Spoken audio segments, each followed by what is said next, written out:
suite à ce que j'avais fait comme graphique par rapport là, à la chute dans la matière. Ce que je vous ai donné, c'était quelque chose de basique là, que j'ai fait très rapidement en 7 minutes à peu près. Au niveau là, de comment, si je veux dessiner un être humain, au niveau de l'art. Mais au niveau au niveau du calcul des proportions humaines, c'est un petit peu plus compliqué. Au sens où il n'y aura pas là, une distance. Quand on arrive au milieu du corps, il n'y aura pas une distance parfaite entre les 7 petits cercles. Il va y avoir là, un décalage dans le calcul, mais qui est quand même harmonieux. Mais c'est un petit peu plus compliqué que ce que j'avais exposé. C'était, si vous voulez, une introduction pour vous montrer là, que justement, si je dis que ça dépasse l'homme de Vitruve, c'est pas de l'arrogance de ma part, là, c'est parce que je suis certain de ce que je dis. Le premier schéma que j'avais fait est une version simplifiée là, dont je me suis servi au niveau des arts graphiques pour des proportions là, d'être humain. Si j'avais, là, par exemple, à dessiner un être humain pour une encyclopédie médicale, par exemple, là, c'est sûr que je tomberais dans une précision qui fait que le calcul est un petit peu plus complexe. Là, j'ai pris une quarantaine de minutes pour faire un schéma un peu plus détaillé, là, si vous voulez. Et puis aussi, il y en a qui vont remarquer l'Opus Dei, là, ils ont une croix dans un cercle qui est un peu à peu près à cette hauteur-là. C'est par rapport au plexus solaire, là, les gens qui sont très spiritualisés, comme les mystiques, ils vont avoir ce que les Tibétains, les Japonais appellent les tumos, là, c'est d'une chaleur au niveau du plexus solaire. C'est pour des raisons que j'ai pas l'intention d'élaborer, j'ai pas l'intention d'aborder ça. Il y a aussi les Chinois là, qui considèrent qu'il y a ce qu'ils appellent les deux fours, comme il y aurait une autre barre ici.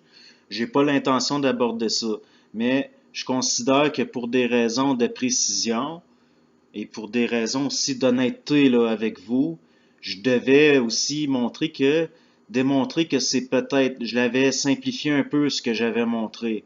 Parce que si on regarde comme il faut là, au niveau des calculs des proportions du corps, c'est un petit peu plus complexe que ce que j'avais montré au niveau que à un moment donné, on arrive à un certain décalage. Là, il va y avoir ce qu'on appelle dans certaines les deux arbres, là où le monde devient double.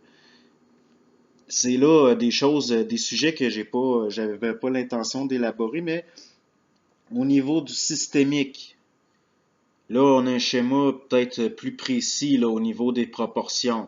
Puis où ce qui est aussi là où les poignets plient là, quand il y a une attitude naturelle, si on peut dire, mais les genoux restent au niveau là, de ces sphères-là ici, en faisant partie d'une autre. C'est plus complet. Mais il reste que je pense que c'était quand même au niveau là, c'est le petit vidéo que j'avais fait, la chute dans la matière, ensuite l'explication, c'était quand même une bonne introduction. C'était quand même une bonne introduction. Mais là, si vous voulez, là, il reste que si quelqu'un mathématiquement aurait voulu vérifier ça, il se serait rendu compte que oui, il y a un calcul de base par rapport à ça au niveau là, des proportions, mais que ça arrivait à certaines inexactitudes là, quand on arrive là, au niveau là, de la base du tronc, et puis bon, où il y a les hanches et tout.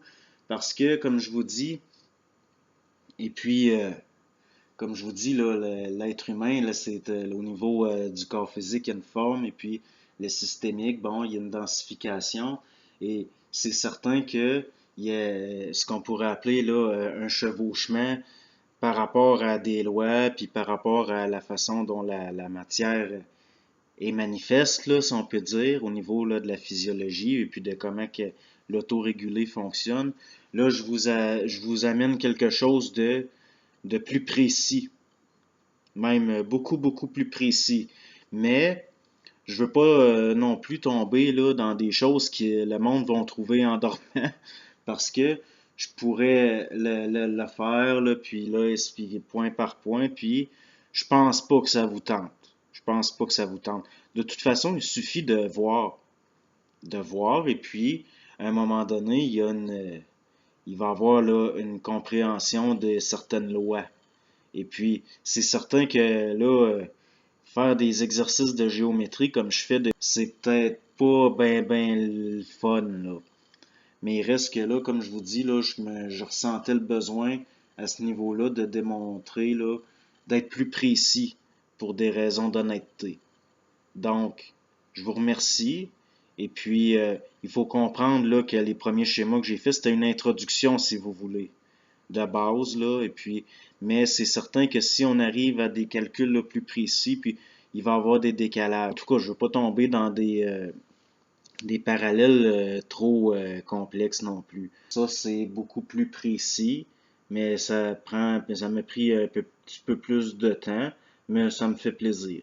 Donc, j'espère que vous l'apprécierez aussi. Donc, merci.